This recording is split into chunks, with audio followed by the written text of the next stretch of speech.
read from Revelation chapter 21 and verse 3. வெளிப்படுத்தின சுவிசேஷம் 21ஆம் அதிகாரம் 3ஆம் வசனத்தை நாம் படிப்போம். மேலும் பரலோகத்திலிருந்து உண்டான ஒரு பெரும் சத்தத்தை கேட்டேன். அது இதோ மனுஷரிடத்திலே தேவனுடைய வாசஸ்தலம் இருக்கிறது. அவர்களிடத்திலே அவர் வாசமாய் இருப்பார். அவர்களும் அவருடைய ஜனங்களாய் இருப்பார்கள். தேவன் தாமே அவர்களோட கூட இருந்து அவருடைய தேவனாய் இருப்பார். And I heard a great voice out of heaven saying, Behold, the tabernacle of God is with men, and he will dwell with them, and they shall be his people, and God himself shall be with them, and be their God. Praise the Lord. கர்த்தருக்கு ஸ்தோத்திரம். Today we are going to study about God's temple.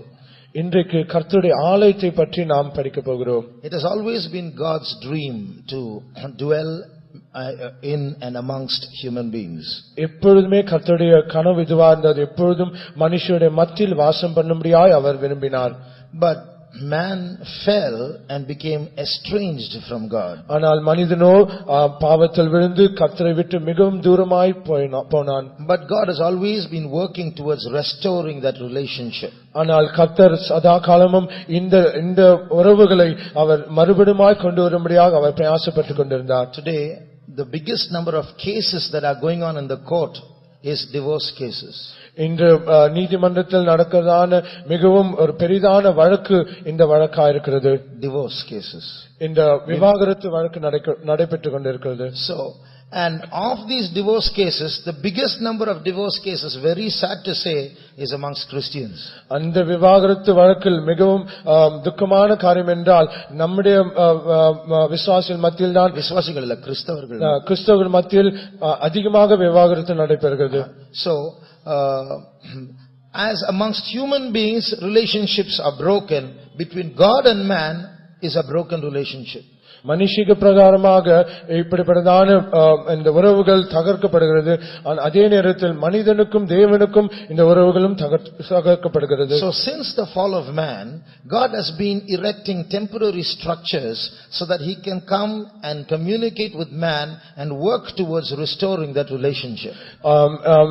மனிதனுடைய பாவத்தில் விழுந்து அந்த நாளிலிருந்து கர்த்தர் தற்காலிகமான பல காரியங்களை ஏற்படுத்தி எப்படியாயினும் இந்த உறவுகளை மறுபடியுமாய் கொண்டு வர வேண்டும் என்று அவர் பிரயாசப்பட்டுக் கொண்டிருந்தார். So in the Old Testament we read of a tent, a tabernacle where God came down every now and then and he would communicate with his people. நாம் பழைய ஏற்பாட்டில் வாசிக்க பிரகாரமாக கர்த்தர் எல்லா இடத்திலும் ஒரு கூடாரத்தை அமைத்து அந்த இடத்தில் மனிதனோடு அவர் உறவாடும்படியாக அப்படி காரியங்களை செய்து கொண்டிருந்தார். After they reached Canaan, they erected a permanent structure erected by Solomon, King Solomon, and there God would communicate with his people. அவர்கள் கானான் தேசத்தில் பிரவேசித்த முதல் அந்த இடத்தில் ஒரு நிரந்தரமான ஒரு பில்டிங் ஏற்படுத்தி அங்கே கர்த்தரை ஆராதிக்கும்படியாய் செய்தார். After that temple was demolished, and after that Zerubbabel, a descendant of the kings, came and erected a structure once again.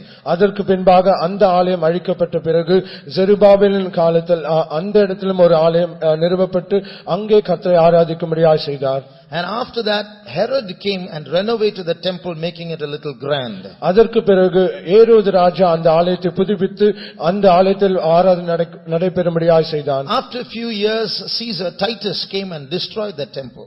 அதற்கு பின்பாக சீசர் டைட்டஸ் அவரும் வந்து இந்த ஆலயத்தை புதுப்பித்து அவர் இந்த ஆராதனையை ஒழுங்குபடுத்தினார். And from that till today there is no temple in Israel.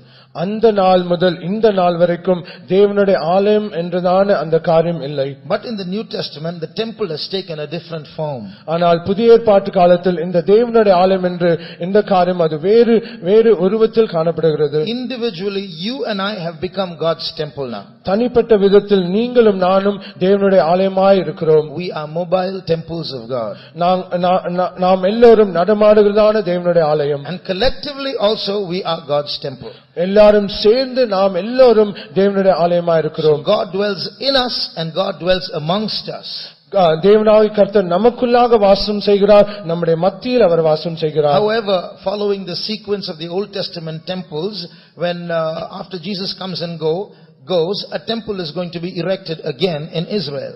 என்றாலும் பழைய ஏற்பாடான அந்த ஒழுங்கின் பிரகாரமாக புதிய எருசலேமில் ஒரு இஸ்ரவேலில் உபத்திரவ இயேசு வந்துட்டு போன பிறகு a temple will be erected. இஸ்ரவேல் தேசத்தில் கர்த்தராகிய இயேசு கிறிஸ்துவின் வருகைக்கு பின்பாக ஒரு ஆலயம் கட்டப்படும். And that will be defiled by the Antichrist. அந்த ஆலயம் அந்தி கிறிஸ்துவினால் அது தீட்டுப்படுத்தப்படும். And after that temple is going to be renovated and Jesus is going to come and sit in that temple. அதற்கு பின்பாக இந்த ஆலயம் புதுப்பிக்கப்பட்டு கர்த்தராகிய இயேசு கிறிஸ்து அந்த ஆலயத்தில் வாசம் பண்ணுவார். So when you look at the definition of the word temple, அதனால் இந்த ஆலயம் என்றதான அந்த வார்த்தையின் பொருளை நாம் பார்க்கும்போது, from God's viewpoint it is God's residence. கர்த்தருடைய கண்ணோட்டத்தில் அது தேவன் தங்கும் வாசஸ்தலம். From man's viewpoint it's a meeting place with God. மனுஷனுடைய கண்ணோட்டத்தில் அது தேவன் மனுஷனோடு சந்திக்கிறதான அந்த இடம். So in this verse that we read, ultimately there's not going to be any physical structure where God makes his residence. We human beings are going to be his residence. இந்த வசனத்தை நாம் வாசிக்கும்போது நாம் இந்த ஒரு எழுத்தின் பிரகாரமாக ஒரு ஆலயத்தை நாம் பார்க்க போகிறதில்லை. ஆனால் நாம் அதை ஆவிக்குரிய பிரகாரம் நாங்கள் பார்க்க போகிறோம். அதாவது தேவன் தங்கும்படியாக ஒரு வீடு, தனி வீடு இருக்காது. இதை போல ஒரு வீடு இருக்காது. நாம் தான் தேவனுடைய வீடாய் மாறப் போகிறோம். தேவன் தங்கும்படியாக நமக்கு ஒரு வீடு இருக்காது. ஆனால் நாமே அந்த தேவனுடைய ஆலயமாய் மாறப் போகிறோம். And from man's viewpoint we are not going to when we get into eternity we are not going to a temple to meet God. God is going to be the temple. மனுஷனுடைய கண்ணோட்டத்தில் மனுஷன் ஏதோ ஒரு நித்தியத்தில் போகும்போது ஏதோ ஒரு ஆலயத்தில் பிரவேசிக்க போகிறது. ஏனென்றால் தேவனே அங்கு ஆலயமாய் இருந்து நாம் அவருக்குள் பிரவேசிக்க போகிறோம். So every day weddings are taking place. ஒவ்வொரு நாளும் பல விவாகங்கள் நடைபெற்றுக் கொண்டிருக்கிறது. Just like Old Testament sacrifices were a shadow of a final big sacrifice, the crucifixion of Jesus. பழைய ஏற்பாட்டில் अनेक பலிகள் ஒரு நிழலாட்டமா இருந்தது. அது நிழலாட்டம் புதிய ஏற்பாட்டில் ஒரு பெரிய பலியாக செய்யப்பட போகிறது. The final sacrifice that disannulled all other sacrifices. இந்த கடைசி இந்த பெரிய பலியானது மற்ற பலிகளை அது காட்டிலும் அது பெரிதா இருக்கும். In the same way every marriage that takes place in churches today is a foreshadow of the final ultimate greatest wedding ever. அதே போன்று இந்த சபையில் நடக்கதான விவாகங்கள் எல்லாம் கடைசியாக அந்த பெரிய விவாகத்திற்கு ஆயத்தப்படுகிறதான அந்த ஒரு நிழலாட்டம் போல காணப்படுகிறது. Final wedding that will disannul all other weddings. அதனால் இந்த கடைசி இந்த விவாகம் இந்த கல்யாணம் எல்லா கல்யாணத்தையும் அதை மாற்றப் போகிறது. Although even when this marriage takes place during the millennium, weddings will take place.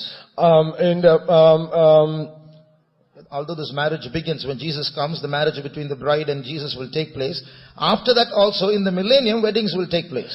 கர்த்தராகிய இயேசு கிறிஸ்து வரும்போது மணவாளன் மணவாட்டியும் சேர்ந்திருந்தாலும் இயேசு கிறிஸ்து வந்த பிறகும் இந்த பூமியில் விவாகங்கள் நடைபெறும்.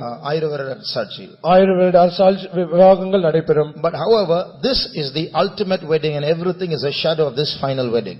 என்றாலும் இந்த விவாகமானது எல்லா விவாகத்தை காட்டிலும் மேன்மையானது ஒன்றாக இருக்கும். So what we read just now, God is going to dwell with man is going to be with God forever, is a wedding announcement. நாம் இந்த வாசித்ததான் இந்த வேத பகுதியில் தேவன் மனுஷனோடு வாசம் பண்ணுவார், மனிதன் தேவனோடு வாசம் பண்ணுகிறான். இந்த காரியம் நாம் தேவனோடு செய்கிறதான அந்த விவாகத்துக்கு ஒப்பனையாக இருக்கிறது. But there is something very specific that we must understand about this wedding between God and man.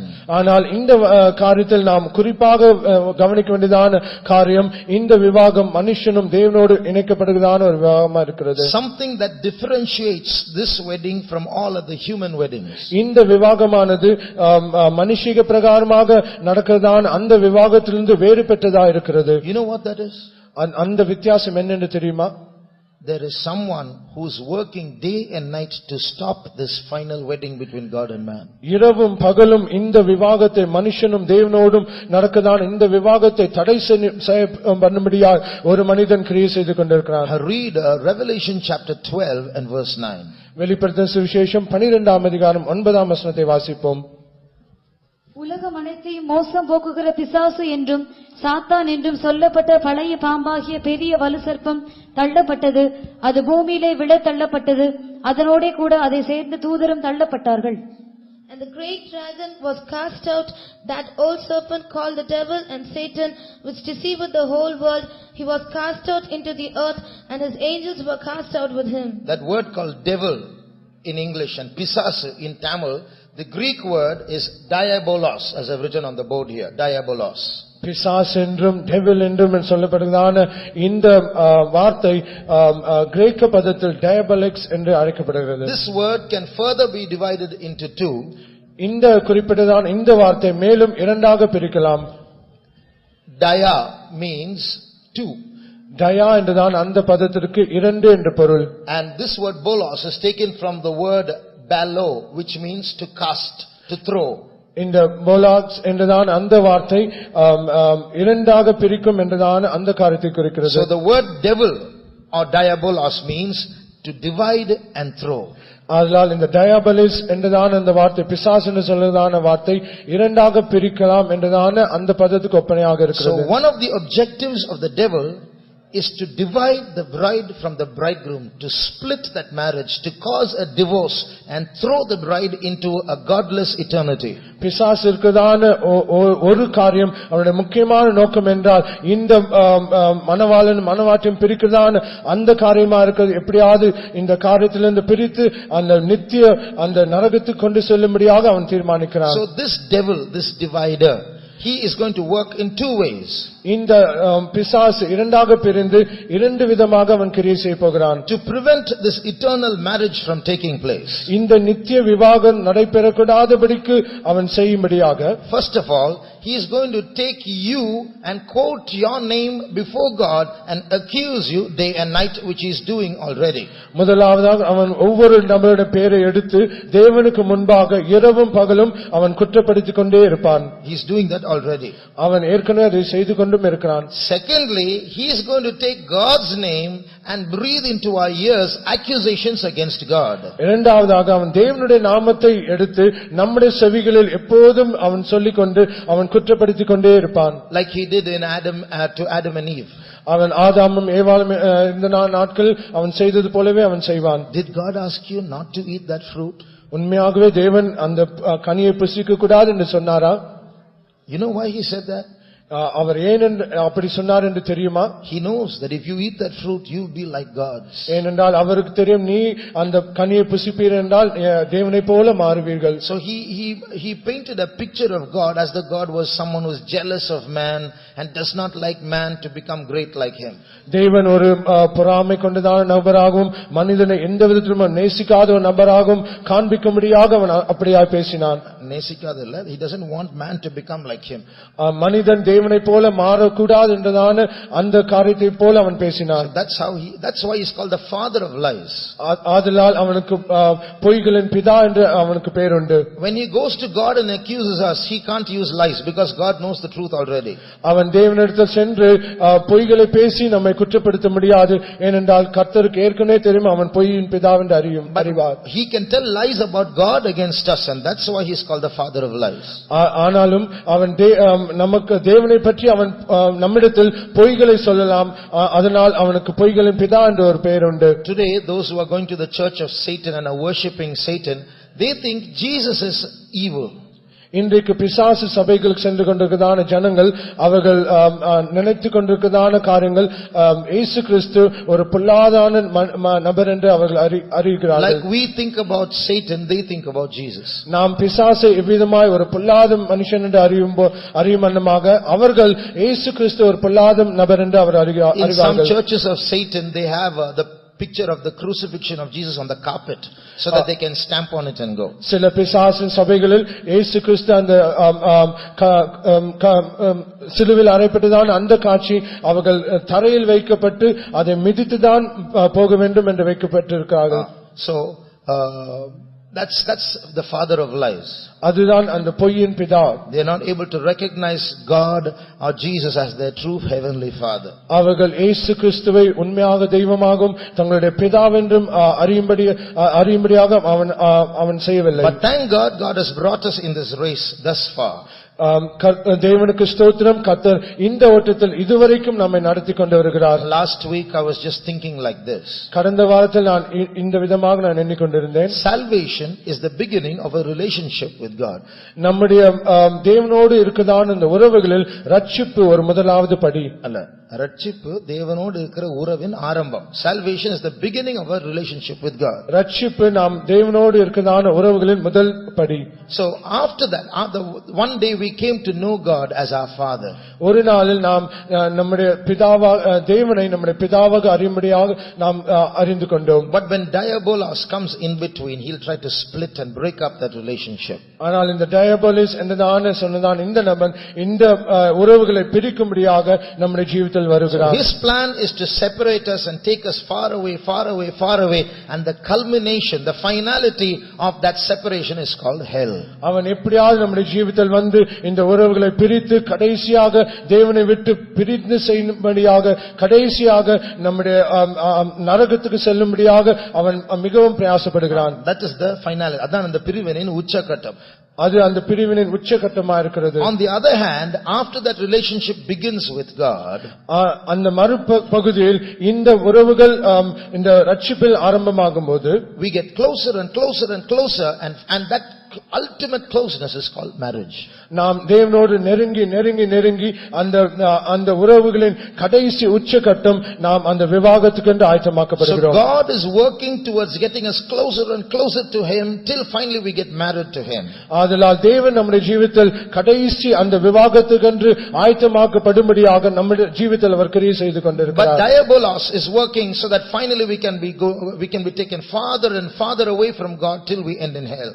ஆனால் இந்த டயபோலிஸ் என்றதான அந்த நாம் தேவனை விட்டு பிரிந்து பிரிந்து அந்த பிரிவின் கடைசி உச்சகட்டமாக அந்த நரகத்துக்கு நம்ம எடுத்து செல்லுகிறோம். That's why we need to cooperate with God and understand how the devil is working and get closer to him. ஆதலால் நாம் தேவனோடு ஒத்துழைத்து பிசாசு நம்மை எவ்விதமாய் வஞ்சிக்கிறான் என்று நாம் அறிந்து நாம் எப்படியாவது தேவனோடு கிட்டி சேர வேண்டும். So I'm going to take up 3 temples from the Old Testament or from the Old Testament lineage, temple lineage. பழைய ஏற்பாட்டிலிருந்து 3 ஆலயத்தை குறித்து நான் பேச வாஞ்சிக்கிறேன். And I want to pick up some negative things from there so that we can examine our lives so that we can become the ultimate temple of God. இந்த ஆலயங்களிலிருந்து சில பாதகமான காரியங்களை எடுத்து கடைசியாக அந்த கடைசி ஆலயத்தில் எப்படி சேர வேண்டும் என்று நான் சொல்ல வாஞ்சிக்கிறேன். So because we need to understand where the devil is trying to separate us. பிசாசு நம்ம எந்த பகுதியில் நம்மை பிரிக்க வேண்டும் என்றுதான் அந்த காரியத்தை நாம் நன்றாக அறிந்து கொள்ள வேண்டும். We will start with Herod's temple. நாம் முதலாவது ஏரோது ராஜா நாட்களிலான அந்த ஆலயத்தை குறித்து நாம் படிப்போம். That temple existed when Jesus was on earth. இந்த ஆலயமானது கர்த்தராகிய இயேசு கிறிஸ்து இந்த உலகத்தில் ஜீவித்த போது இருந்தது. We read, isn't it, Jesus went into the temple. That was Herod's temple. நாம் படிக்கிற பிரகாரமாக கர்த்தராகிய இயேசு கிறிஸ்து தேவனுடைய ஆலயத்தில் பிரவேசித்தார் என்று சொன்னபோது அது ஏரோதுனுடைய ஆலயம்.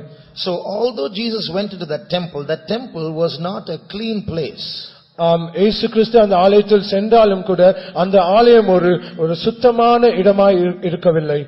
Twice Jesus had to go and cleanse the temple. 2 முறை கர்த்தராகிய இயேசு கிறிஸ்து அந்த ஆலயத்தில் பிரவேசித்து அதை சுத்திகரிக்கும்படியாக இருந்தது. First, a few days after the wedding at Cana, Jesus went into the temple and cleansed it. கானாவூர் கல்யாணத்துக்கு பிறகு முதலாவது முறையாக கர்த்தராகிய இயேசு கிறிஸ்து அந்த ஆலயத்தில் பிரவேசித்து அதை சுத்திகரித்தார். That was during the beginning of his ministry. அது அவருடைய ஊழியத்தின் ஆரம்பத்தில் இருந்தது. John chapter 2 and verse 16. யோவான் சுவிசேஷம் 2ஆம் அதிகாரம் 16ஆம் வசனம்.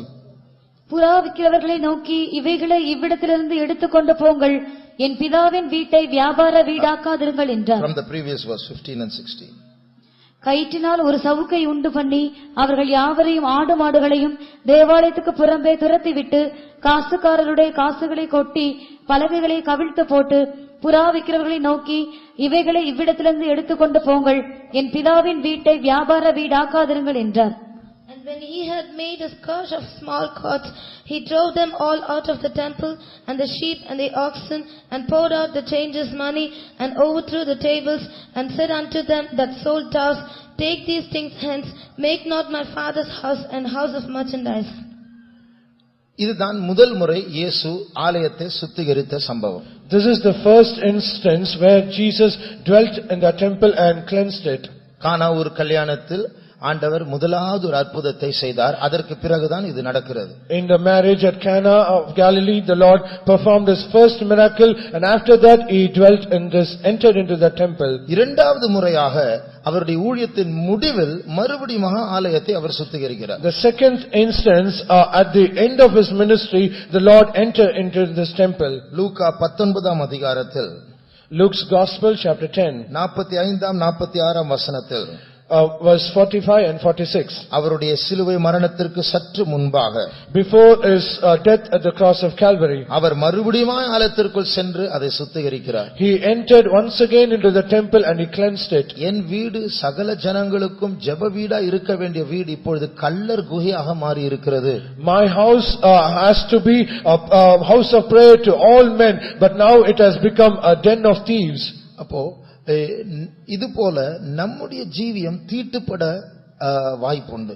So also even our life also will be defiled like this. தேவனுடைய ஆலயமாய் இருக்க வேண்டியதான நம்முடைய சரீரம் கள்ளர் குகையாக மாறுவதற்கு வாய்ப்புண்டு. We who are supposed to be the temple of the living God, now there might be circumstances where it can be turned into den of thieves. ஆண்டவர் ஏன் இந்த ஆலயத்தை கள்ளர் குகை என்று சொல்லுகிறார்? Why did the Lord say this temple as den of thieves? அதை ஏற்கனவே நான் சொல்லி இருக்கிறேனா என்று தெரியாது. I do not remember that I have already told this. ஆனால் மறுபடியும் சொல்லுகிறேன். However, I like to say it once again. இஸ்ரவேல் ஜனங்கள் ஒரு ஆடையோ ஒரு மாட்டையோ பலி செலுத்தும்படியாக கொண்டு வரும்போது, when Israelite he comes to offer either a goat or a oxen, சந்தைக்கு போய் ஒரு மாட்டை வாங்கி ஒரு ஆட்டை வாங்கி ஆலயத்துக்கு கொண்டு வருவது ஒரு பிரயாசமான ஒரு கஷ்டமான காரியமாக இருந்தபடியினால் ஆசாரிகள் என்ன செய்தார்களாம், அவர்கள் ஆலயத்திலே இந்த ஆடு மாடை விற்க ஆரம்பித்தார்கள். So getting an oxen or a goat from the market, bringing them all through the temple, because that is a very hectic job. This priests, they themselves brought all these things inside the temple. ஆனால் அங்க ஒரு பிரச்சனை உண்டு.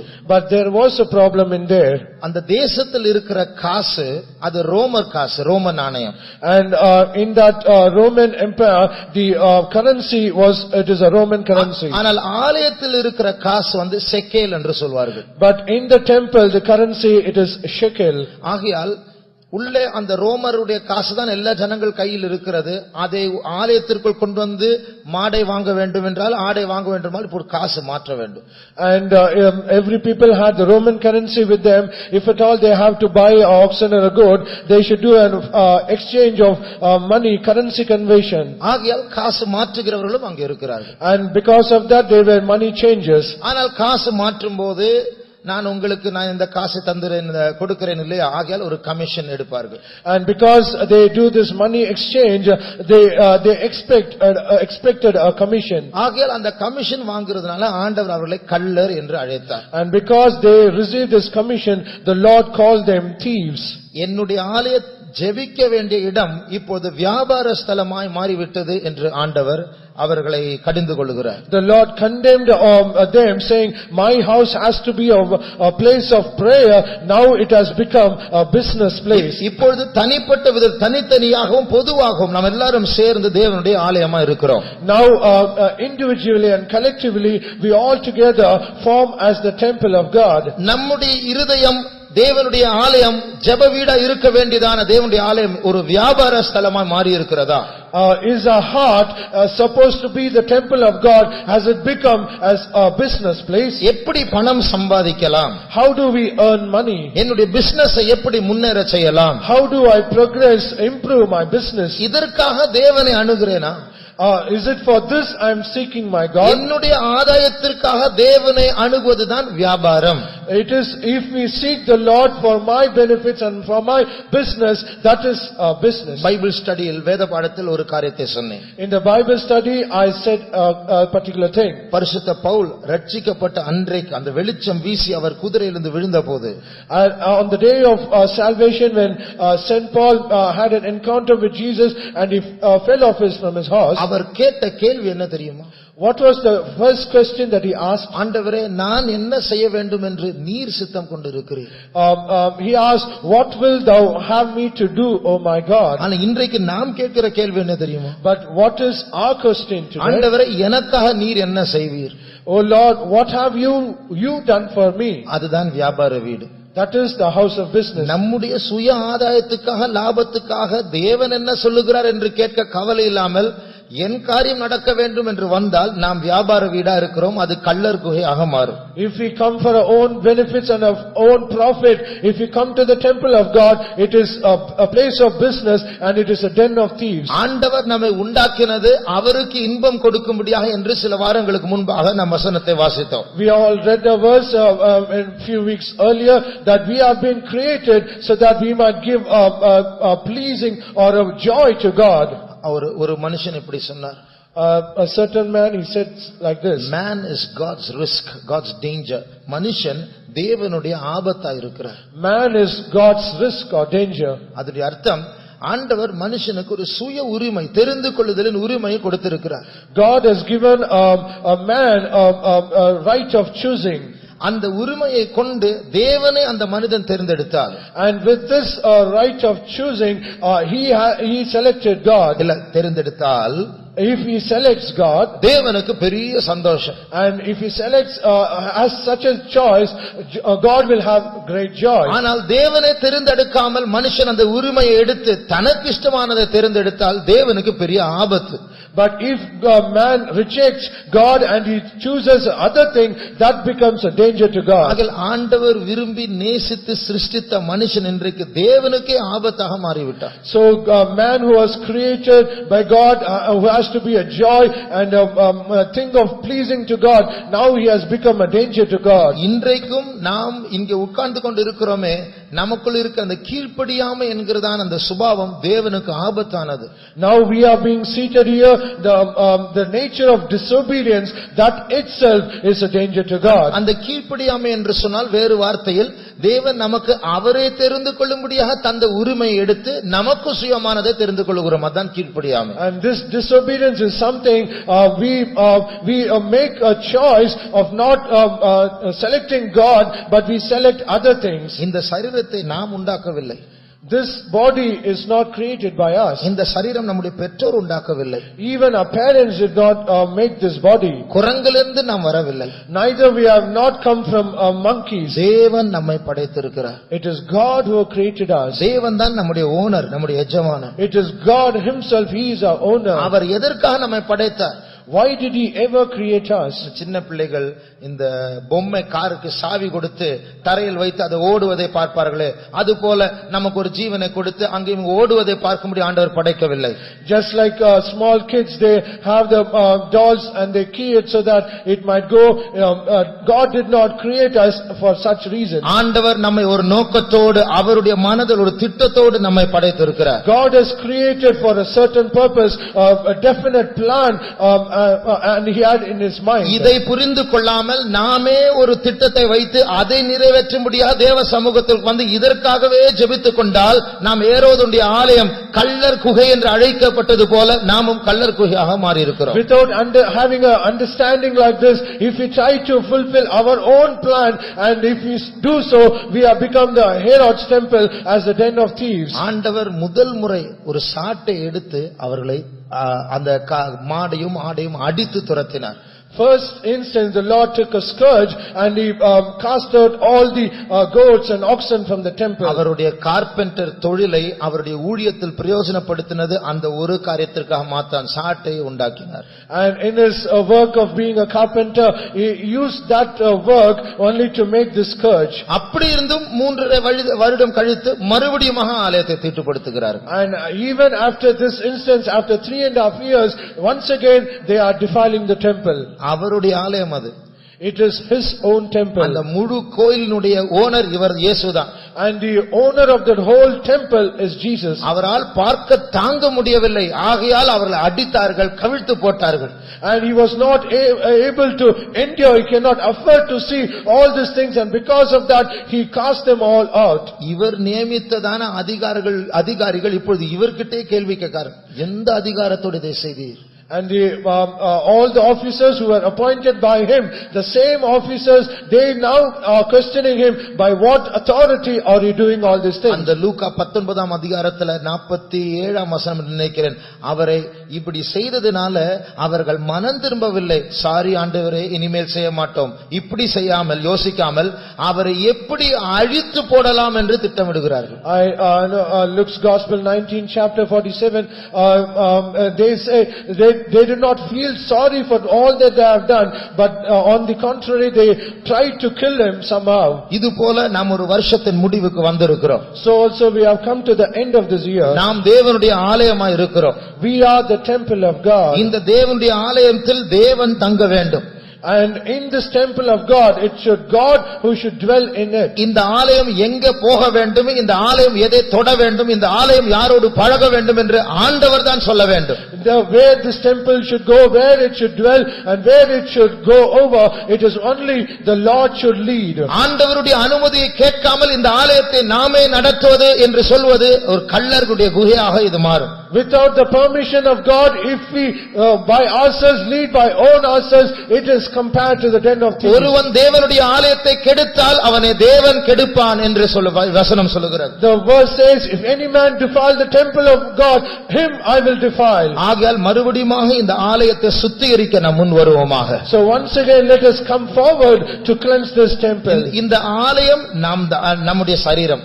This temple, it is our own body. நாம் தான் தேவனுடைய ஆலயம். And we are his temple. இந்த ஆலயத்தை சுத்தமாய் காக்குவதும் நம்முடைய பொறுப்பு தான். And it is our own responsibility to make this temple clean. ஒரு நாள் ஆண்டவர் வந்து இந்த ஆலயத்தை அவர் உதைக்க ஆரம்பிப்பார். அவர் இங்கு உள்ளதான திருடர்களை அவர் துரத்த ஆரம்பிப்பார். And one day the Lord will come here to cast out all the thieves and other things out of this temple. அப்படிப்பட்ட காலம் நல்ல காலம். அவர் சிட்சிக்கிற காலம். யாரை நேசிக்கிறாரோ அவர்களை சிட்சிப்பார். And that day is something very good day, because to all those to him that loveth he chastiseth. 2 முறை அவர் சிட்சித்தார்.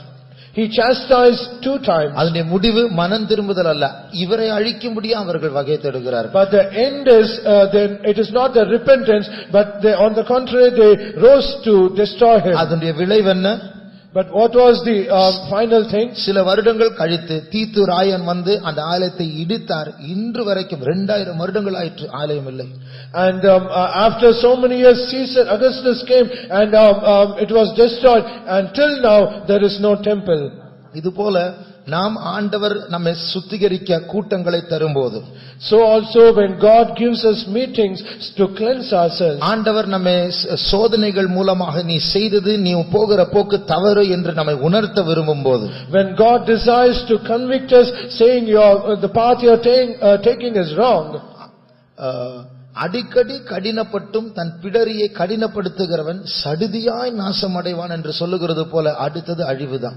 And as it is said, he that is reproved often, if he tries to harden his neck, the end result will be destruction. ஆகையால் இந்த ஆலயத்தை நாம் பரிசுத்தமாய் காத்துக்கொள்வோமாக. So let us keep holy this temple. அடுத்தபடியாக Nextly, உபத்திரவ காலத்தில் ஒரு ஆலயம் கட்டப்பட போகிறது. in the period of tribulation there is going to be a temple built. நான் கேள்விப்பட்டேன் இந்த ஆலயம் சீக்கிரமா கட்டும்படியாக எல்லா மெட்டீரியல்ஸ் எல்லா பொருட்களை ஏற்கனவே சேர்த்து வைத்திருக்கிறார்கள். I happen to hear so that this temple might be built, all raw materials are in a ready state. ஆசாரியர்கள் போட வேண்டியதான வஸ்திரங்களும் ஆயத்தமா இருக்கிறது. And even the garments that is supposed to be owned by the priest, it is also ready.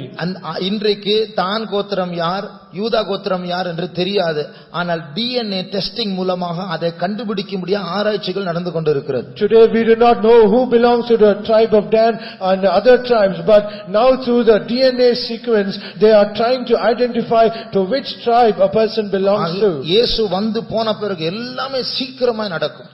And when after Jesus comes, everything will happen in a rapid speed. வேதம் உரைத்தபடியே ஒரு ஆலயம் கட்டப்பட போகிறது இயேசு வந்து போன பிறகு.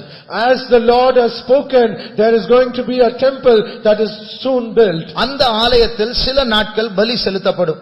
And in that temple for some days sacrifices will be offered. ஆனால் அந்திகிறிஸ்து ஆட்சியினுடைய பாதி முடியும் போது, but at the part of the reigning of the Antichrist, அவன் படையெடுத்து இஸ்ரவேலுக்கு விரோதமாக வருவான். he will come in his army and he will come against Israel. இஸ்ரவேலுக்குள்ள சென்று எருசலேமுக்குள்ள சென்று And he will enter into Israel, into Jerusalem. ஆலயத்துக்குள்ள சென்று He will enter into the temple. பரிசுத்த ஸ்தலத்துக்குள்ள சென்று He will enter into the most holy place. மகா பரிசுத்த ஸ்தலத்தில் சென்று He will enter into the most holy place. அங்கே ஒரு சேர் இருக்கிறது. And there will be a chair. அதற்கு பேர் கிருபாசனம், ஆசனம். அது ஆண்டவர் உட்காருகிற seat. And that is the mercy seat where God is supposed to sit. இந்த மனுஷன் பிசாசினால் பிடிக்கப்பட்ட இந்த அந்திகிறிஸ்து அந்த தேவன் உட்கார வேண்டிய சீட்டில் அந்த கேருபீன்களுக்கு இடையில் உட்கார்ந்து நான் தேவன் எல்லாரும் என்னை வணங்க வேண்டும் என்று துணிகரம் கொண்டு போய் உட்காருவான். This mercy seat where the Lord is supposed to sit, but this person Antichrist who is possessed by the devils, he will sit in between the cherubims and he will say, I am the God, you should worship me. 2 தெசலோனிக்கேயர் 2ஆம் அதிகாரம் 4ஆம் வசனத்தை வாசிப்போம். Let us read 2 Thessalonians chapter 2 verse 4. அவன் எதிர்த்து நிற்கிறவனாயும் தேவன் எண்ணப்படுவது எதுவோ ஆராதிக்கப்படுவது எதுவோ அவை எல்லாவற்றுக்கும் மேலாக தன்னை உயர்த்துகிறவனாயும் தேவனுடைய ஆலயத்தில் தேவன் போல உட்கார்ந்து தன்னைத்தான் தேவன் என்று காண்பிக்கிறவனாயும் இருப்பான். பாருங்கள், இதுதான் அந்திகிறிஸ்து செய்ய போகிற காரியம். And see, this is the thing that is Antichrist is going to do. வேதத்தில் இருக்க பல வசனங்களை இணைத்து வாசிக்கும்போது இது உபத்திரவ காலத்து நடுவில் 3.5 வருஷம் கழித்த பிறகு நடக்க போகிறது. When we relate so many verses of the scriptures, then this is going to happen in the mid period of the tribulation. இதை செய்த பிறகு, and after doing this, அவன் போய் அங்கு அந்த மகா பரிசுத்த ஸ்தலத்தில் உட்கார்ந்த பிறகு, and after he goes into the most holy place and sits there, வேதத்தில் சொல்லப்பட்டிருக்கிறது அன்றாட பலியை அவர் நிறுத்தி விடுவார். and he will stop the daily offerings. தானியேல் 8ஆம் அதிகாரத்தில் அது எழுதப்பட்டிருக்கிறது. And that is written in the book of Daniel chapter 8. 8ஆம் அதிகாரத்தினுடைய 11ஆம் வசனம் வாசி. Verse 11 of chapter 8. அது சேனையினுடைய அதிபதி பரியந்தமும் தன்னை உயர்த்தி அவரிடத்திலிருந்து அன்றாட பலியை நீக்கிட்டு அவருடைய பரிசுத்த ஸ்தானம் தள்ளுண்டது. இது ஒருவரை பற்றி சொன்ன ஒரு வசனமா இருந்தாலும் இது அந்திகிறிஸ்துவை பற்றிய ஒரு தீர்க்கதரிசனம். Though it is said about a person, it is a prophecy concerning the Antichrist. அன்றாட பலியை நிறுத்தி விடுவார். He will stop the daily offering. அன்றாட பலியை நிறுத்தி விட்டு, and after stopping this daily offering, அந்த அடுத்த ஒரு காரியத்தை செய்வார். and he will do the next thing. அப்ப பைபிள்ல அன்றாட பலி என்று சொல்லப்பட்டிருக்கிறது. In the scriptures it is said about the daily sacrifice. எத்தனையோ பலிகள் உண்டு. பாவ நிவாரண பலி, குற்ற நிவாரண பலி, சர்வாங்க தகன பலி என்று உண்டு. ஆனால் அன்றாட பலி என்று சொன்னால் டெய்லி ஒவ்வொரு நாளும் காலையிலும் மாலையிலும் அந்த ஆலயத்தில் பலி செலுத்தப்பட வேண்டும். And it is said in the scriptures like sin offering, trespass offering, whole burnt offering, and so also this is also said as the daily offering or sacrifice. காலையிலும் மாலையிலும் பலி செலுத்த வேண்டும். It should be offered both day and in the evening. இதை அவன் நிறுத்தி விடுகிறான். And he will stop this. அப்போ பைபிள்ல நாம் ஸ்தோத்திரம் பண்ணுகிறது, ஜெபம் பண்ணுகிறது, இதுதான் அன்றாட பலி. And in the scriptures every day we offer praises. This is this daily sacrifice. அந்திகிறிஸ்துவினுடைய வேலைகள் ஒன்று அன்றாட பலியை நிறுத்தி விடுவது. And one work of the Antichrist is to stop this daily sacrifice. அதனுடைய அர்த்தம் நம்முடைய வீடுகளில் நம்முடைய ஆலயத்தில் அடிக்கடி நடக்கிற ஜெபங்களை நிறுத்துவதுதான் அவனுடைய தொழில். And one meaning is his business is so as to stop all the meetings that is often being conducted in our church. ஒரு காலத்தில் நடந்து கொண்டதான குடும்ப ஜெபங்கள், ஒரு காலத்தில் நடந்து கொண்ட அதிகாலை ஸ்தோத்திர ஜெபங்கள் இன்றைக்கு வீடுகள் நின்று விட்டால் என்றால் அந்திகிறிஸ்துவினுடைய வேலை அவன் ஆரம்பித்து விட்டான் என்ற அர்த்தம். If there is a family prayer or a morning praises that is once taking place, if it is being stopped, then it is the work of the Antichrist to stop the daily sacrifice. எனக்கு ரொம்ப டயர்டா இருக்கு என்று சொல்லலாம். We can say that I am so tired. ஒரு வாலிப பிள்ளை சொன்னான். Young girl, she said to me, அவள் போய் விசுவாசி அம்மா அப்பா எழுப்புறா. அம்மா 4 மணி ஆயிடுச்சு, அப்பா 4 மணி ஆயிடுச்சு, இப்பதான் பீக்ல போயிட்டு இருக்கான், தூக்கம், டிஸ்டர்ப் பண்ணாத அப்படின்னு சொல்றாங்க பெற்றோர். And she goes to her parents and she wakes them up and say, it is 4 o'clock, let us praise God, but they rejected saying it is the peak of our sleep, do not disturb. தூக்கத்துடைய உச்சக்கட்டை இப்போ disturb பண்ணி எழுப்பாதே. And this is the peak height of our sleep, please do not disturb. இப்படி போனா நாம் தான் ஆசாரியர்கள், நாம் தான் கோயில், இது பாழா போயிடும். And if this is going to happen, we are the priests and we are the temple, then that shall be defiled. அடுத்தது அந்திகிறிஸ்து வந்து உட்கார்ந்துருவான். And the nextly the Antichrist will come and sit. ஆனா தயவு செய்து எல்லா விசுவாசிகளுடைய வீடுகளில் காலையில் 4 மணிக்கு பிரைசிங் நடக்க வேண்டும், சாயங்காலம் குடும்ப ஜெபங்கள் நடக்க வேண்டும். So in every believer's homes it should be compulsorily all the praising, morning praising and the family praising should be conducted. நீங்கள் தான் தேவன் தங்கும் கோவில். அந்த பலிகள் அடிக்கடி இருந்தால் தான் தேவனும் அங்க தங்குவார். Because ye are the temple of the living God. If this is happening, the Lord will also come and dwell in your temple. அந்த கோவிலை கோவிலாய் தேவனுடைய வாசஸ்தலமாய் பாதுகாக்கிற ஆசாரியர்களும் நீங்கள்தான்.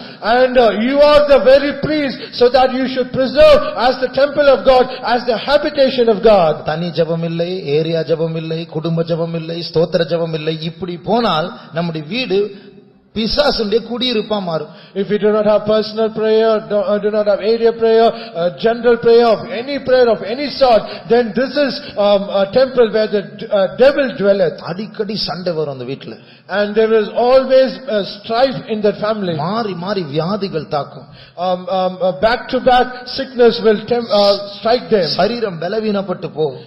Their body will be weak. அந்த அர்த்தம் தீய சக்திகள் ஆளுகை செய்ய ஆரம்பித்திருக்கிறது. The meaning is the evil spirits are in their work. ஆசாரியர்கள் அந்த ஆலயத்தை பாதுகாப்பதற்கு பதிலாக அதை கள்ளர் குகையாக மாற்றி விட்டார்கள். The priests who are supposed to protect that temple, now they have made the temple as a den of thieves. ஆகையால் நம்முடைய குடும்ப ஜெபங்களை நாம் புதுப்பிப்போமாக.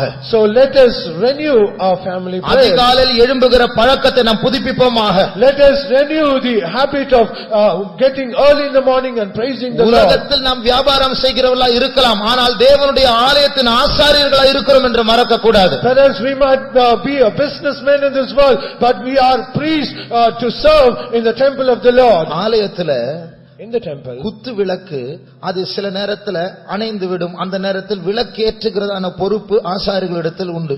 the candlestick, sometimes it will go out of its lamp, and the very responsibility of the priest is to make it once again to burn. ஆனால் 1 Samuel 3ஆம் அதிகாரத்தில் But in 1 Samuel chapter 3, 3ஆம் வசனம், verse 3, தேவனுடைய பெட்டி இருக்கிற கர்த்தருடைய ஆலயத்தில் தேவனுடைய விளக்கு அணைந்து போக முன்னே சாமுவேலும் அணைந்து போகும் முன்னே, அதன் அர்த்தம் அது டெய்லி அணைந்து போகிறது. இப்போ எப்போதாவது ஆசாரியர்கள் தேவைப்பட்டால் வந்து ஏற்றுவார்கள், இல்லென்றால் விட்டு விடுவார்கள். And it is put off. The meaning is it will somehow put off every day, but the priest's responsibility is to burn it once again every day. எப்பொழுதாவது டியூட்டி பார்க்கும்போது வரும்போது அவர்கள் செய்வார்களே ஒழிய இது அணைக்கப்படுகிறதா எரிகிறதா என்று பொறுப்பாய் கவனிக்கிற பழக்கம் இல்லை. It might be a duty for the priest to take care of the candlestick, but they did not have the responsibility to take care of that. இதுபோல நம்முடைய வீடுகளில் ஒரு விளக்கு இருக்கிறது. So also in all our houses there is a lamp. அந்த விளக்கு அணைந்து போகாதபடிக்கு நாம் ஜாக்கிரதையா இருக்க வேண்டும். So that lamp should not be put off. We should be very diligent. நம்முடைய ஜெபங்கள் தான் அந்த வீட்டின் வெளிச்சம். It is our prayer that is a light to the lamp. அப்படி ஜெபங்கள் எழும்பினால் அந்த வீட்டுக்குள் பிசாசு வராது. When such prayers are offered, the devil can never enter into that house. அந்த பிசாசு செய்கிற அடுத்த காரியம், அந்த அந்திகிறிஸ்து செய்கிற அடுத்த காரியம், And this is the next thing the Antichrist doeth. அவன் அன்றாட பலியை எடுத்து போடுவது மாத்திரமல்ல, Not only he removes the daily sacrifice, அவன் வரும்பொழுது அந்த மகா பரிசுத்தத்துக்குள் ஸ்தலத்துக்குள் பிரவேசிக்கும் போது ஒரு சிலையோடு வருகிறார். and when he enters into that most holy place, he comes in there with an idol. அந்த சிலை ஒரு மேஜிக் சிலை, அது ஒரு வித்தை செய்கிற சிலை, அது பேசும். And that idol is something that is a magic idol. It can speak. பைபிள்ல சொல்லப்பட்டிருக்கிறது அது பேசுகிற சிலை. In the Bible it is said it can speak. இந்த சிலையை மகா பரிசுத்த ஸ்தலத்தில் தன்னுடைய சிலை மகா பரிசுத்த ஸ்தலத்தில் வைத்துதான் போவான் அடுத்த வேலைக்கு. And the next work is he will place that idol that speaketh, and he will place it his own idol in the most holy place. இதை பற்றி தான் தானியேல் தீர்க்கதரிசனமா சொல்லுகிறார். இயேசு அதை எடுத்து உரைக்கிறார். 24ஆம் அதிகாரம். This is the prophecy. மத்தேயு 24ஆம் அதிகாரம். This is the prophecy that Jesus quotes from the book of Daniel in Matthew chapter 24. 15ஆம் வசனத்தை வாசிங்கள். Let's read verse 15. மேலும் பாழாக்குகிற அருவருப்பை குறித்து தானியேல் தீர்க்கதரிசி சொல்லி இருக்கிறானே. பாருங்க, பாழாக்குகிற அருவருப்பு. Abomination of desolation. This is abomination of desolation. இந்த பாழாக்குகிற அருவருப்பு என்று சொல்வதுதான் இந்த அந்தி கிறிஸ்து கொண்டு வந்து வைக்க போகிற சிலை.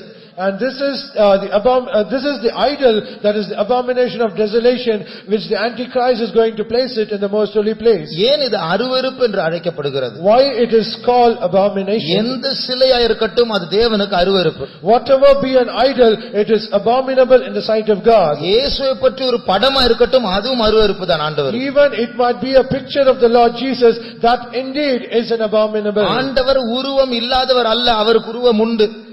It is not that God doesn't have a form, He has His form. ஆகையால் தான் நாம் தேவனுடைய சாயலில் உண்டாக்கப்பட்டிருக்கிறோம். And because of that we have been created in the likeness of God. ஆனாலும் தேவன் எச்சரிக்கிறார் பழைய ஏற்பாட்டில். However, the Lord warns in the Old Testament. நான் சீனாய் மலையில் இறங்கும் பொழுது, when I descend upon Mount Sinai, நான் என்னை மேகத்தினால் மூடிக்கொண்டேன். I covered myself with clouds. நீங்கள் என்னை பார்க்கவில்லை. You did not see me. ஆகையால் என்னுடைய சாயலாக ஒரு உருவத்தை நீங்கள் உண்டாக்காதபடிக்கு எச்சரிக்கையாயிருங்கள். Be warned so that you should not create any image of any form. அதனால தான் இங்க எங்கேயும் இயேசு படம் இல்லை, இயேசு சிலை இல்லை, ஒன்றும் இல்லை. And that's the reason we do not have any image of Jesus or any idol of Jesus. இயேசு படம் இல்லாமல் இருக்கலாம், ஆனால் வேற படங்கள் வேற விக்கிரகங்கள் இருக்கலாம். Perhaps we might not have the picture of Jesus, we might have some other pictures. உதாரணமாக நாம் யாரை தேவனை விட நேசிக்கிறோமோ, யாருக்கு தேவனை விட அதிக நேரம் கொடுக்கிறோமோ, அந்த பொருளா இருக்கட்டும், அது வேலையா இருக்கட்டும், அது பணமா இருக்கட்டும், அது ஆளா இருக்கட்டும், அது பிள்ளையா இருக்கட்டும், அது விக்கிரகம் தான். For example, more than our God, if we love children or money or any such things, that becomes an idol. அப்போ இந்த வசனம் சொல்லுது இது பாழாக்குகிற அருவருப்பு. அதனுடைய அர்த்தம் அந்த இருக்கிற கொஞ்ச தேவ சமூகமே அங்க விட்டு போயிடும், பாழாக்கப்பட்ட ஒரு ஆலயமாய் மாறும். And this abomination of desolation, the meaning is even the little godliness that we have, it will also be removed. அப்போ நம்முடைய ஜீவிதத்தில் ஜெபம் குறையும் போது, அன்றாட பலி குறையும் போது, so in our life when prayer comes on the decrease and this daily sacrifice is decreased, நமக்குள் தங்குகிற தேவனே அருவருக்கக்கூடியதான சிலைகள், விக்கிரகங்கள் நமக்குள் வந்துவிட்டு நம்முடைய இருதயத்தை விட்டு தேவன் போய் இருதயம் பாழான ஒரு இடமாய் மாறிவிடும். And the thing the Lord condemns or detests all these idols in our life, that will come into our life and it will make the Lord to depart from our life. தேவன் நம்மை விட்டு போனால், if God departs from our life, டயபோலாஸ் ஜெயித்து விட்டார். And the diabolos, he's got the victory. இது நடக்காதபடிக்கு நாம் நம்மை காத்துக்கொள்ள வேண்டும். So that it should not happen in our lives, we should preserve ourselves. அது நடக்க கூடாது என்றால் நாம் என்ன செய்ய வேண்டும் என்று அறிய வேண்டும் என்றால், எந்த இடத்தில் பாழாய் போகக்கூடிய ஆபத்துகள் வந்திருக்கிறது அறிய வேண்டும் என்றால், வருஷ கடைசியில் சுத்திகரிப்பு கூட்டத்திற்கு வாங்கள், கர்த்தர் வசனத்தின் மூலமாய் பேசுவார். If we have to understand on what place or what instance we have given room to this desolation, we should come to the cleansing meetings, then the Lord will speak to us. மூன்றாவது, thirdly, செருபாபேலுடைய ஆலயத்தை பற்றி சில காரியங்களை பேசி முடிக்க விரும்புகிறேன். I like to conclude speaking some things about the temple of Zerubbabel. ஆகாயின் புஸ்தகம் 2ஆம் அதிகாரம் 3ஆம் வசனத்தை வாசியுங்கள். Let's read from the book of Haggai chapter 2 verse 3. இந்த ஆலயத்தின் முந்தின மகிமையை கண்டவர்களில் உங்களுக்குள்ளே மீந்திருக்கிறவர்கள் யார்? இப்பொழுது இது உங்களுக்கு எப்படி காண்கிறது? அதற்கு இது உங்கள் பார்வையில் ஒன்றும் இல்லாதது போல் காண்கிறது அல்லவா? இந்த வசன பகுதியில் 3 ஆலயங்களை பற்றி நாம் வாசிக்கிறோம். In this scripture portion we read about 3 temples. ஒன்று அப்பொழுது அந்த நாட்டில் இருந்த ஆலயம்.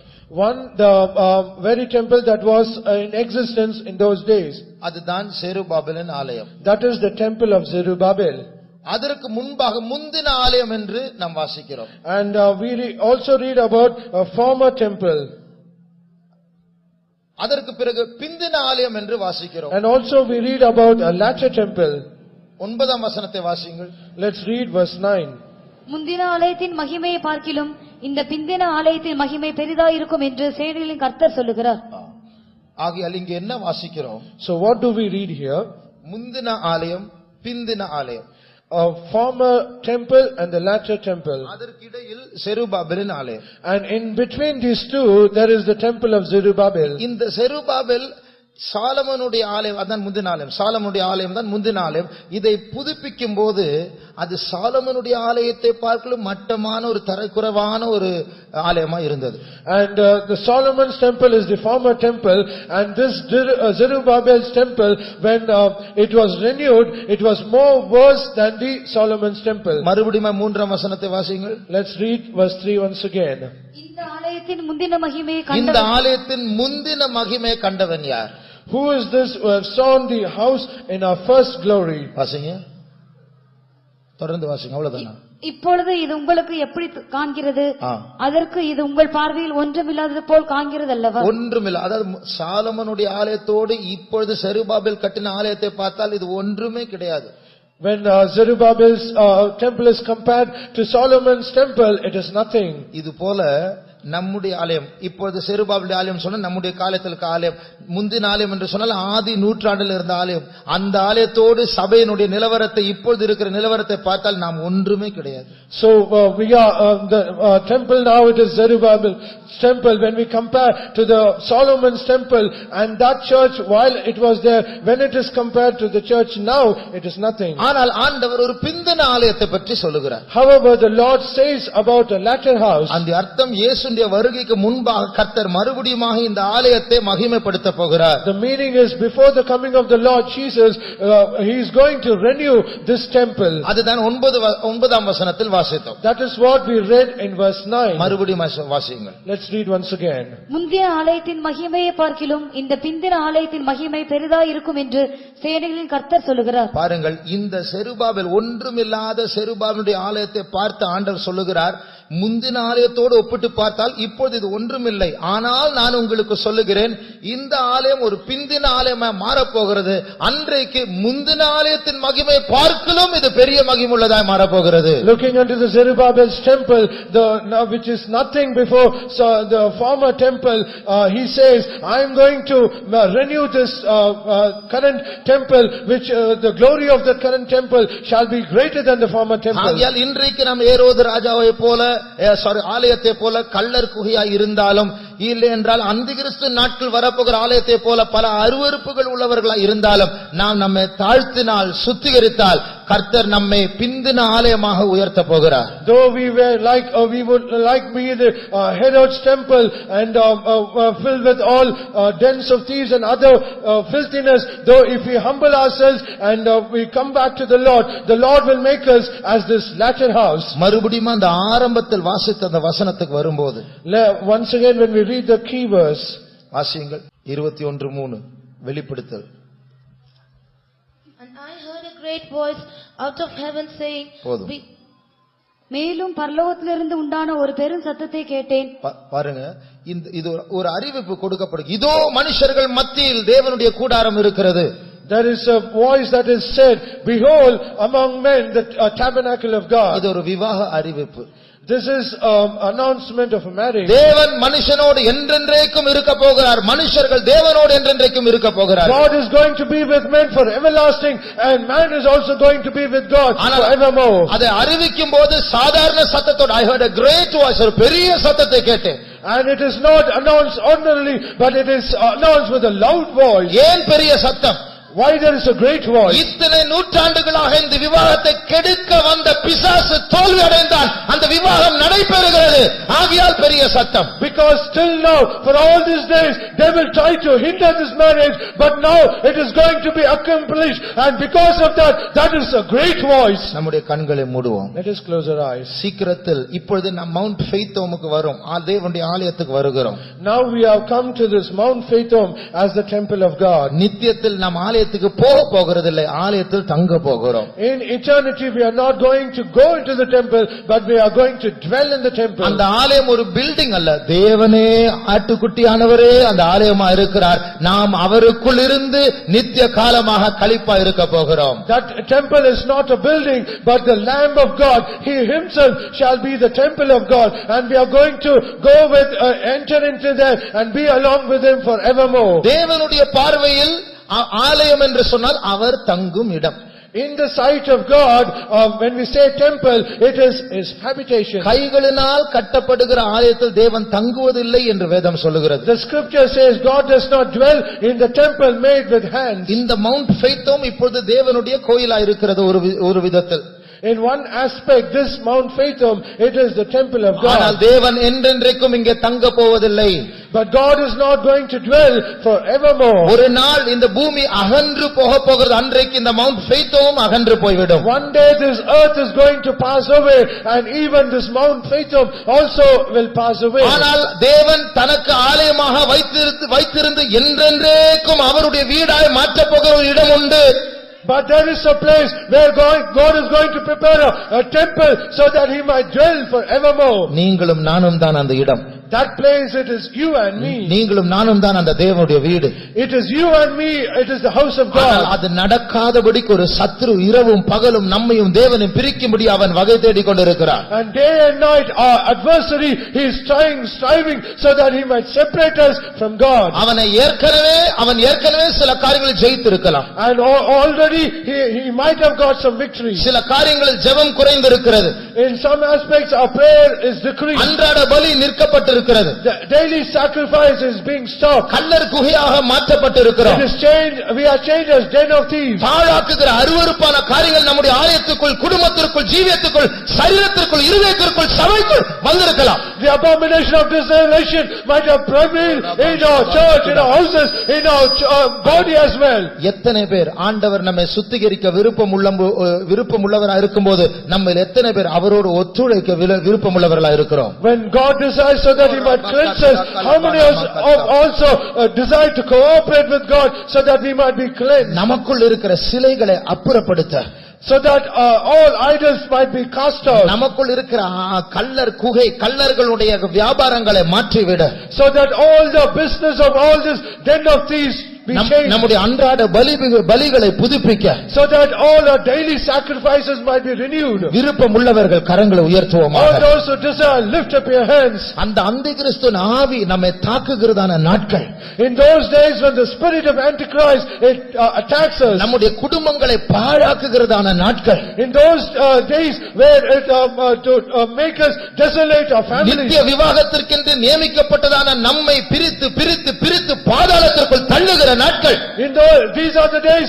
where he is trying to separate us who belong to the eternal marriage. டயபோலாஸ் எல்லா வீடுகளிலும் பிரவேசித்து பிரிக்கிற நாட்கள், these are the days where Diabolus enter into every house and separates them. அநேக உலக ஆடம்பரங்களை கொண்டு வந்து ஆவிக்குரிய ஜீவத்தை கெடுக்கிற நாட்கள், these are the days it brings so many fashions of this world and destroys the fellowship with God. பரலோக பயணிகளை பூமிக்குரிய வாசிகளை மாற்றுகிறதான நாட்கள், these are the days who tries to destroy all the travelers of heaven. இந்த நேரத்தில் தேவனும் சும்மா இருக்க மாட்டார். In this time God will not be silent. தேவனும் மௌனமா இருக்க மாட்டார். He will also not be silent. இன்றைக்கு நம்முடைய இருதயமானது அந்த உபத்திரவ காலத்தினுடைய ஆலயத்தை போல பாழாக்கப்பட்ட ஆலயம் அல்ல. இன்னும் தேவன் எனக்குள் இருக்கிறார்.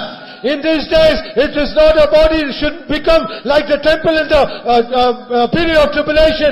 We are the temple of God now.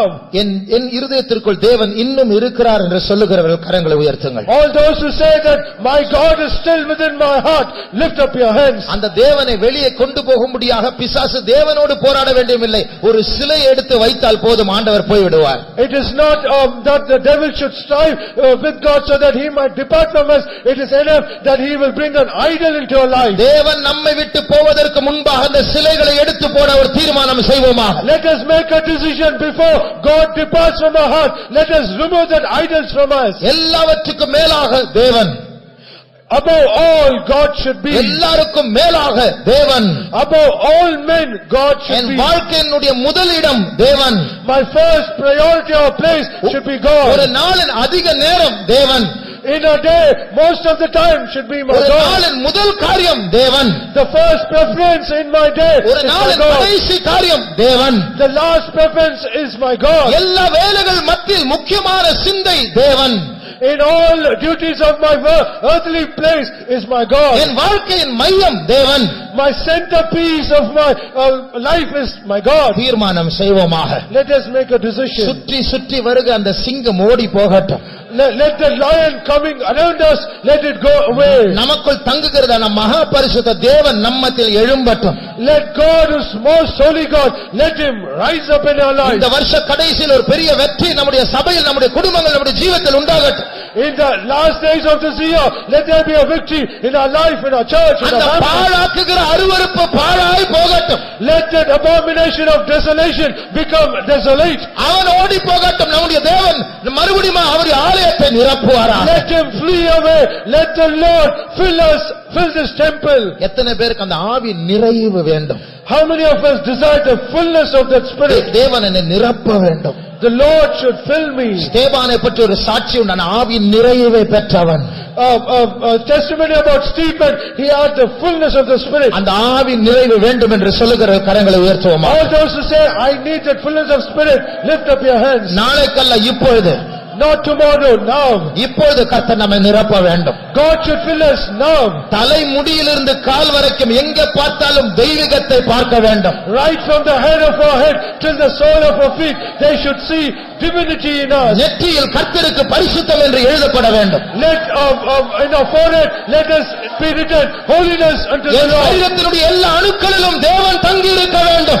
In each and every cell of my body, God should dwell. பரிசுத்த ஆவியானவர் நெருப்பு பற்றி எரிய வேண்டும். Let the fire of the Lord burn in our life. அந்த கள்ளர்கள் ஓடி போக வேண்டும். Let the thieves flee away. அருவருப்புகள் மாறி போக வேண்டும். Let the abominations flee away. தேவன் தேவன் தேவன் தேவன் தேவன் எல்லா இடத்திலும் தேவன். God, God, God, in everywhere, let there be God. கர்த்தர் எழுந்தருளுவாராக. Let God arise. பரிசுத்த ஆவியானவர் ஆளுகை செய்வாராக. Let the Spirit of God rule over us. என் இதயத்தின் சிங்காசனத்தில் தேவன் மாத்திரம் வீற்றிருப்பாராக. In the throne of my heart, let God alone be seated. ரமஷமங்கலானி அந்திராக சரபானி அங்கலாரியா நேர்வின ஹஸ்வர